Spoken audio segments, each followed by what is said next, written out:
What's going on, guys? So week one solo video, kind of a 10-day video. I'm not going to rehash some of the things I talked about in the last one, but there's a couple things I wanted to touch on. So first week, all alone, and I got to tell you, after 3 weeks of CDL school, and then 2 weeks of orientation, and then 5 weeks in a trainer, when they hand you your keys and you go out on the truck and you go to make that first turn and you're by yourself, it's very different feeling. It's like, wait, there's nobody to watch. I'm all alone. Like, I can turn the radio on to what I want to listen to. I can, have my truck set up, and it was very empty, that truck, for the first couple of days, trying to get stuff, and I'm going to talk about that in a little while. But so, as you know, I'm not going to talk, I did the Michigan thing. But what's funny is that all the training you're going to get, you got to try and take in what you can, because when you get on your own is when you run into everything that they didn't cover, or everything that you only saw one time. So like that Michigan load, I wasn't actually able to get up there to get the load that was going to Texas because I wasn't going to make the delivery time. So they hooked me up with another driver, and I went and loaded his load down south where I was, and it was a coil. And coils don't bother me, but we load them, prefer to load them what is called suicide, or your eye to the side, which is where the coil is sitting on the flatbed long ways and the opening is on the sides of the trailer, and you can get more chains there and you secure it better. It's also called suicide because if it comes loose, it's rolling into the cab of the truck, but that is the better way to load it. But you also can do a shotgun, and that is where the coil eye, the opening of the coil, is facing long ways on the trailer. And this one, they said they're loading shotgun. It's like, man, I haven't done shotgun since the schoolhouse. And so we went and did, and then I went in there. I called my trainer. Just because you're on your own doesn't mean your trainer's out of your life. Like I said, he and I are friends. I said, hey, I want to make sure I'm doing this because I haven't done it since. And I went over the little diagrams. They send you stuff, by diagrams and stuff to make sure you're doing it right. And another TMC truck pulls in behind me, and he's like, hey, they're like, yeah, you're hitting one coil, 41,000 pounds, just like mine, going to Toyota. Just like mine. And they said, you're his loading shotgun. I said, hey, can you load it suicide? And they're like, yeah, I don't see anything saying we can't. We can load it suicide. And I was like, what the? Why didn't you tell me you could load mine suicide? And the guy goes, oh, because we can't. Yours says shotgun specifically. Same place, same product, but mine's got to be different, right? Got to be the rookie, the guy who's on his own. And it's like, man, you just got to go back to your training. And it took me a while to get it on there, but you know what? I got it, swapped trailers with the guy. He took it down, delivered it. He said there was no problems. So I did it, and like we said, so I took that load, saw the picture on Instagram, down to Texas, down to Kilgore, and then I got a load out of foam insulation, just like that first load, out of the exact same place in Texas. I was like, sweet, I got this. I've done this before. I rolled down there, loaded it up by myself.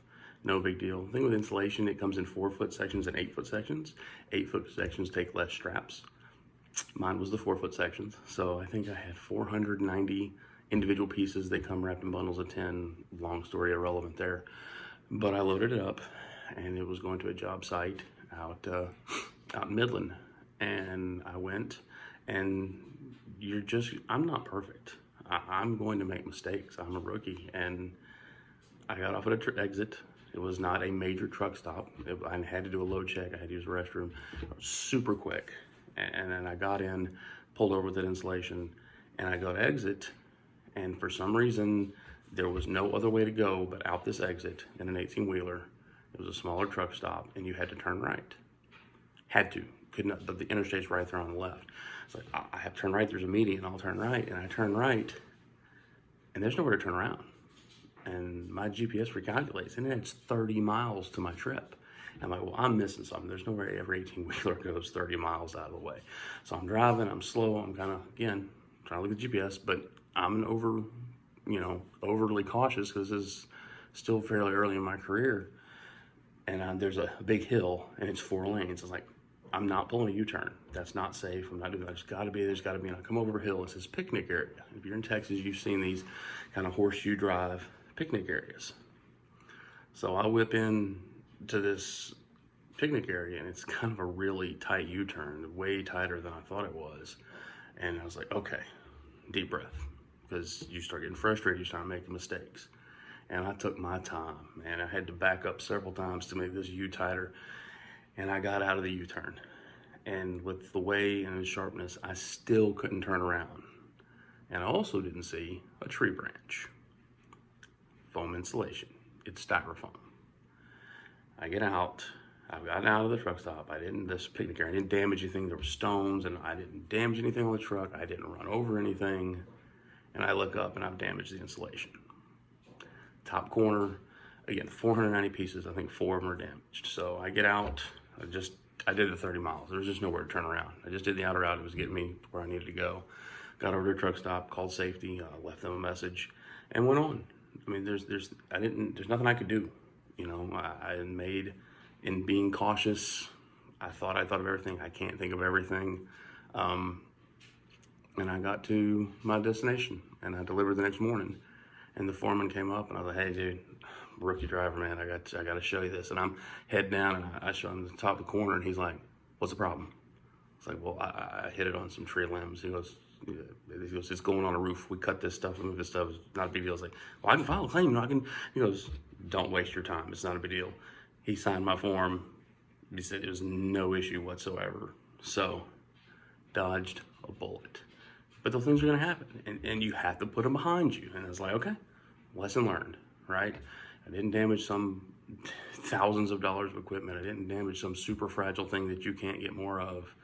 It wasn't a big deal, but it could have been. And it's definitely a lesson learned the hard way, right?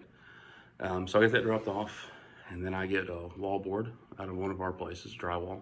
I go to Shreveport, and I get to Shreveport, and I deliver. And basically, as you know, this is now Wednesday. I've been running for over a week, and my clock hasn't reset because I've been running every day. And so I get done, and I'm like, "Hey, dude, I got 6 hours. That's all I can run today. You have more hours you run, but when you're over your 70, which I've been running for a week, it's like, I got 6 hours." And he's like, "All right, well, hold on, we'll figure it out." I said, "Okay, got your load of lumber. It's going to load around Shreveport, and it's going to go back to west of Fort Worth." So I get loaded, and I was like, "Dude, I got 4 hours. It's about a 6-hour trip with everything we got to go." He goes, "All right, just run 2 rounds at a time." That's what I did. I ran, and I got up Thursday morning, and I had 4.5 hours because you gained from the week before. But remember, Wednesday before I had breakdowns. So I was like, "I got 4.5 hours. I'm 2.5 hours where I got to go." So I went, boom, delivered. I got 1 hour and 58 minutes left that I can run. It's 9:30 in the morning. "What do you want to do, fleet manager?" He's like, "Hey, we got all day. He goes, let me find something that you can go load, because we don't want to waste a day. Something could pop up. We talked about this before. I'm only 45 minutes from the house, but it's Thursday. It's not Friday. The goal is the loads. A, I need to make money, and B, that's what TMC is paying me for. They're not paying me to go home." So I got to sit there for 8.5 hours. They thought they had a load out of Midlothian, but the customer said it couldn't deliver on Monday because remember, this is the week before Christmas, right? And they're like, "We don't know. We're looking 4:30. He's like, "Okay, I just found you something. Insulation, different plant than the normal one that I've loaded at before, but same product." He goes, "But it really can't load till tomorrow." He goes, "So go to the truck stop and then go load it. You'll get more hours. Load it Friday and take your first weekend home, since you've been out on the road basically 2 weeks now." And that's what I did. I went and parked at the truck stop, and then Friday morning I got up and I had 5.5 hours. And I drove down there. It was about 1.5 hours, and I got the 8-foot of insulation. Less straps. I've done this load before. Bada boom, bada bang. Oh yeah, man. Nose tarp. 17 trucks I saw load with insulation. I have seen all the trucks load at the other place. I've probably seen 45 loads of insulation. Never seen one with a nose tarp, except mine.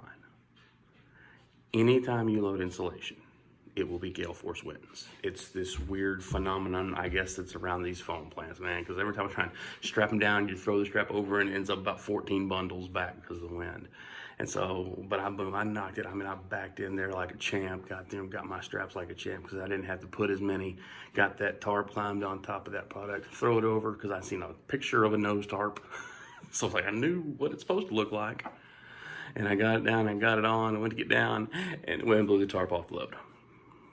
Now my tarp is unrolled in a giant bundle on the ground. I haven't been home in 2 weeks, and I'm just literally laughing. It's like you laugh or you can cry. So I get back up there, and I'm weaving it and pulling and sweating and getting it up, and the dude on the ground says, hey, throw me the corner. I'll hold it till you can get down. Thanks, buddy. Good looking out. Hand him, get down. Wind blows it out his hand. It blows over the top of the 18-wheeler. I'm just like, man, you've got to be kidding me, right? With a few choice cuss words in there too. Not gonna lie. So finally I said, okay, I get up there, I pull it again, take another 30 minutes. I hand it to the dude, he puts 3 bungees on it, I hop down and I get nose tarped, and it looks awesome. It took 2.5 hours. It shouldn't have taken that long, but I'm new. You're by yourself, man. I just in a picture of one of my lumber load. That's the first load that I had ever strapped 2 lumber tarps, everything by myself, because I'd done some preloads or swaps or this and the other, and they weren't that big of a deal.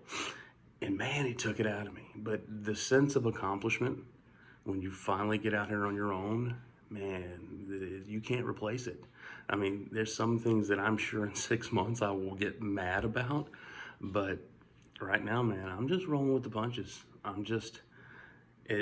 worked at the rental counter for Ryder Trucks a long time ago, when I was an account manager. And it's like, you get everything trained, you get training. The first time you're on the counter by yourself is when 47 things go wrong. Your operation manager, you have help with the general manager. The first time the general manager take vacation is when things fall apart. So I'm not saying that it'll be like this for everybody, but you have to be mentally prepared that your first week by yourself solo, you're gonna get things you haven't seen, things aren't gonna go right, but that's just part of it, man. That's how you get the experience, guys. I know there's a lot of you that are going through orientation. That's most of the people that I've seen are about to do orientation. I can tell you it's hard. It's fun, but it is rewarding. I mean, I've backed into a couple of truck stops now in the dark, blindside 45, and got my trailer in there and went to sleep with a smile on my face because I failed at it before. And so these first 10 days are done. I'm on home. As you can see from the background, I'm at home. It's been a long time, and I'm home for Christmas. So I got home last weekend. I took a load, I don't know where I went, up to Tulsa. That load of insulation. I took it up to Tulsa, dropped it off, got loaded with paper, going to that wallboard place on Friday. Got home Friday evening, and so I'll head out with that to go to the wallboard place, which I'm assuming I'll go to preloaded trailer because that's one of our big yards. And I'm sorry, I came home with that on Monday. I'm sorry, Sunday I delivered that insulation. Monday loaded that. So it is now Tuesday. It is Christmas Eve. Santa's about to come. So kids are going to bed. So you're going to do that whole thing, and I'm going to enjoy tomorrow Christmas with my family. I am going to roll out Christmas night. Talk to you about the family. Just because I was home that weekend, I got home early, on a Friday. That's a decision that I'm not going to tell anybody else to make, but it's Christmas afternoon. I will have been home Christmas Eve. I will be back home Friday. I was home this past weekend. I'm going to try and sneak an extra load. I'm going to get out of here Wednesday, Christmas Day afternoon, because I can park up at the place I'm delivering on Thursday. So I can wake up Thursday and be where I need to be. If I was having to park at a truck stop and going to burn hours, I might do it different, but again, that's a choice that I'm making for my family, trying to sneak an extra load this week because I can see where this is going. So life's good. Merry Christmas to you and yours. Be safe on the roads. Enjoy it. Christmas comes but once a year, and every Christmas you have is one less you got in the future. So gonna carol up with the kids, and we watched Christmas movies all night, and my son got off work early, so it was the whole family, and so we had a good Christmas for every Christmas morning, and we're gonna get back to rocking and rolling. So Merry Christmas to you and yours. God bless. Let's get rolling.